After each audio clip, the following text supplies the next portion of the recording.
경건습관이라는 우상. 베드로후서 1장 8절. 너희에게 있어 흡족한즉 너희로 우리 주 예수 그리스도를 알기에 게으르지 않고 열매 없는 자가 되지 않게 하려니와. 처음에 습관을 만들기 시작할 때 우리는 그 습관을 의식하게 됩니다. 그래서 우리가 덕이 있고 인내하며 경건해지는 것을 의식합니다. 그러나 이것은 잠깐의 단계일 뿐입니다. 의식하는 상태에서 멈추면 우리는 영적 자만의 굴레에 빠질 것입니다. 우리는 경건의 습관에 너무나 익숙해져서 그 습관을 전혀 의식하지 못할 때까지 주님의 생명 속에 잠겨야 합니다. 우리의 영적 생활은 아직 공급되지 못한 덜 채워진 부분들이 있기 때문에 끊임없이 자기 성찰을 해야 합니다. 궁극적으로 하나님의 관계가 지극히 단순해야 합니다. 당신의 작은 습관이 우상이 될 수 있습니다. 정해진 시간에 기도하는 습관, 성경 읽는 습관 등이 우상이 됩니다. 경건 습관의 본래 목적인 하나님과의 교제 대신에 서서히 습관 자체를 예배하기 시작하면서 결국 습관이 우상이 됩니다. 이때 하늘 아버지께서 얼마나 분노하실지 주의하십시오. 하나님, 지금은 기도하고 있으니까 주님의 말씀에 순종할 수 없어요. 이 시간은 하나님을 위해 정한 시간이랍니다. 아닙니다. 이러한 경우 경건의 시간은 당신이 하나님과 함께하는 시간이 아니라 당신의 습관과 함께하는 시간입니다. 아직 당신에게는 부족한 성품들이 많습니다. 그 약점을 인정하고 성품을 다듬는 훈련의 기회를 찾으십시오. 사랑은 눈에 보이는 습관이 아닙니다. 사랑은 습관이 보이지 않는 자리까지 내려갑니다. 사랑의 연습을 통해 무의식적으로 사랑하는 자리까지 갈 수 있습니다. 만일 당신이 자신의 거룩을 의식한다면 이는 당신에게 부족함이 있고 하나님과 거리가 있으며 그분과 진실한 관계가 아니라는 뜻입니다. 따라서 뭔가 공급되어야 한다는 것을 의미합니다. 그것은 초자연적인 유일한 생명으로서 주 예수 그리스도께서 사셨던 생명입니다. 그분은 어디에서나 하나님과 하나가 되어 평안하셨습니다. 하나님과 불편한 것이 있습니까? 그 특별한 상황에서도 하나님으로 들어오게 하셔서 당신의 주님이 되게 하십시오. 그때 당신의 삶은 어린아이와 같은 단순하고 진실한 삶이 될 것입니다.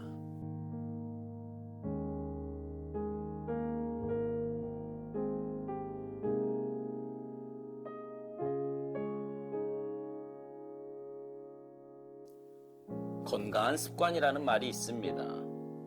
몸을 건강하게 하기 위해서는 규칙적인 생활과 올바른 식습관 등을 몸에 익혀야 한다는 말입니다. 이건 영적으로도 마찬가지예요. 영적으로 건강한 습관이 몸에 배어야 건강한 신앙생활을 할 수 있고 영적으로 성숙해질 수 있습니다. 근데 영적으로 건강한 습관은요, 도구일 뿐입니다. 무슨 말이냐 하면 영적으로 건강해지고자 하는 이유는 하나님과 올바른 관계에 들어가기 위한 것이지 그 습관 자체가 목적은 아니라는 말입니다.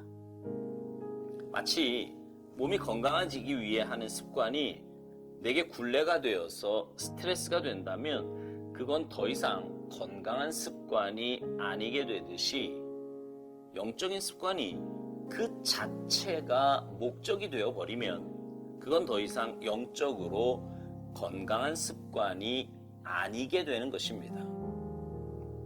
오스왈드 목사님은 당신의 작은 습관이 우상이 될 수 있다고 말합니다.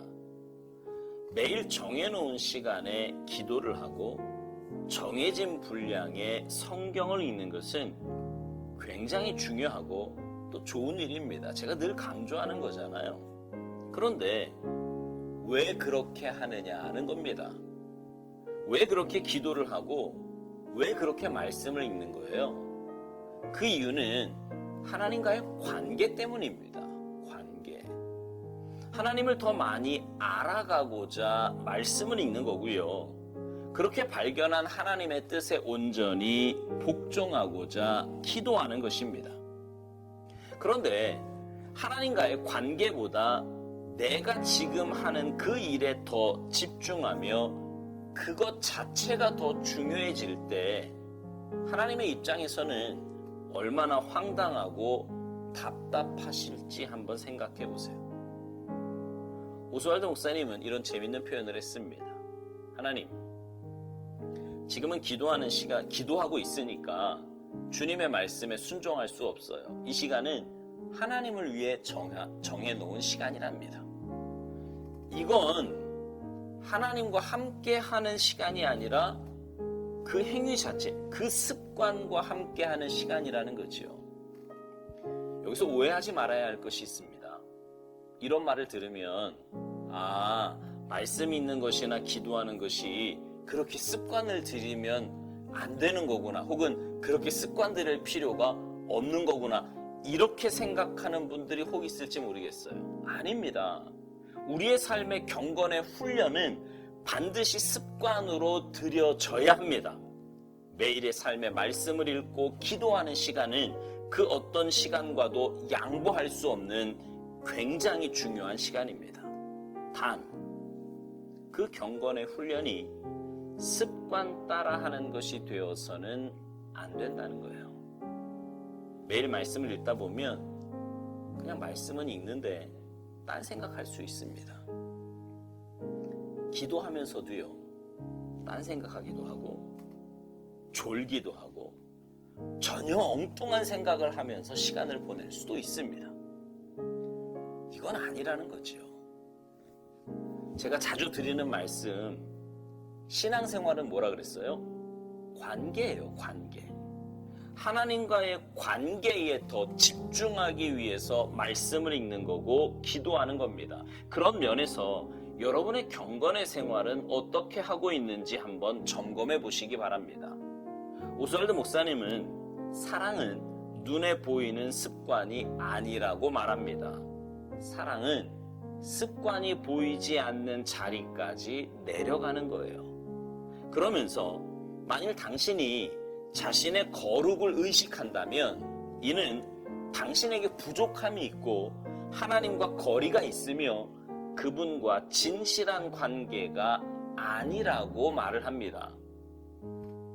그러니까 하나님과의 관계는 사랑의 관계인데 그 사랑의 관계는 뭔가 형식적인 습관을 통해서 얻어지거나 깊어지는 관계가 아니라 사랑 안에서 하나가 되는, 그래서 참된 평안과 기쁨이 있는 그런 관계라는 것입니다. 이것 또한 전적인 주님의 은혜지요. 예수님을 통해 우리는 담대히 하나님께 나아가는 길이 열렸습니다. 그 주님을 통해 하나님 앞에 나아갈 때 우리는 하나님과 사랑의 관계를 맺을 수 있고요. 그 사랑이 깊어질 수 있는 것입니다. 그러니 내 힘과 노력이 아닌 전적인 주님의 은혜이지요. 우리는 단지 그 은혜에 동참하는 거고요. 그 은혜를 내 것으로 받아들이는 것뿐입니다. 아울러 주님이 내 삶의 주인이 되시도록 끊임없이 내 삶의 주인의 자리를 내어드려야 합니다. 그럴 때 주님의 은혜와 인도하심이 나로 하여금 내가 주인 되어 습관을 섬기는 어리석은 일을 하지 않도록 도와주십니다. 사랑하는 성도 여러분, 여러분의 삶은 어떠십니까? 주님을 올바로 섬기고 계십니까? 아니면 경건의 습관이라는 우상을 섬기고 있습니까? 바라기는 우리 모두의 삶이 하나님만 온전히 섬기는 거룩하고 복된 삶이 되기를 소망합니다. 이 일을 위해 주님의 주인 되심을 날마다 점검하며 사시기를 바랍니다. 그래서 주님의 이끄심 따라 더 깊은 사랑의 관계로 나아가시는 여러분 모두가 되시기를 주님의 이름으로 축복합니다. 아멘.